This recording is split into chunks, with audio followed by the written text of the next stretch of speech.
এলাচ, দারুচিনি, তেজপাতা, পেঁয়াজ এগুলো সব ভেজে নিয়েছি। এখন আমি বাটা মশলা দিব। দিয়ে দিচ্ছি রসুন বাটা, দিয়ে দিব আদা বাটা, একটু তেলে ভেজে নিলাম। এখন একটু পানি দিয়ে দিচ্ছি। এখন দিয়ে দিব সব মশলা, স্বাদ মতো লবণ,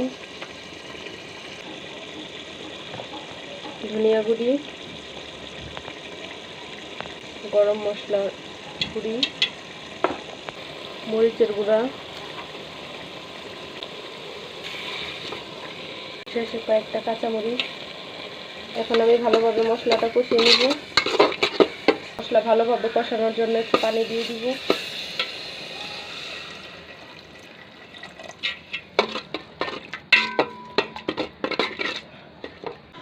মশলা ভালোভাবে কষিয়ে মাংসগুলো দিয়ে দিলাম।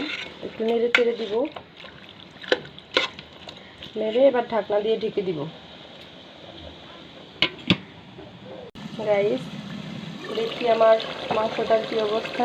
দেখেন কি সুন্দর তেল উঠে গেছে মাংস থেকে। মাংস যত ভালোভাবে কষাবেন তত খেতে মজা হবে।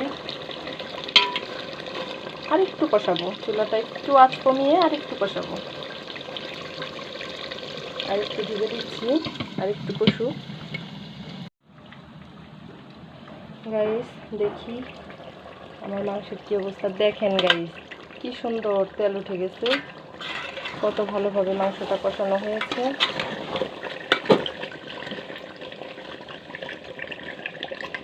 এখন আমি পানি দিয়ে দিব।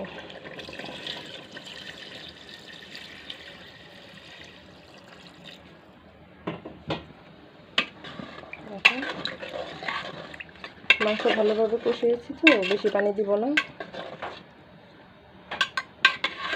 ঢাকনা দিয়ে ঢেকে দিচ্ছি, এটা হোক।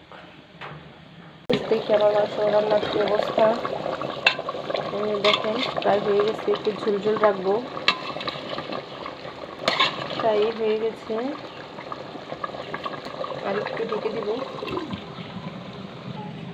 গাইস, দেখি কেমন হয়েছে। হ্যাঁ, আমার তরকারিটা একদম পুরোপুরি হয়ে গেছে। এখন আমি চুলাটা অফ করে দেব। চুলাটা অফ করে দিলাম। দেখেন গাইস, কি সুন্দর একটা কালার আসছে। আমার রান্নাটা কেমন হয়েছে কমেন্টে জানাবেন সবাই। অনেক সুন্দর একটা কালার আসছে। আজকের মতো এখানেই বিদায় নিচ্ছি। আল্লাহ হাফেজ, ভালো থাকবেন সবাই।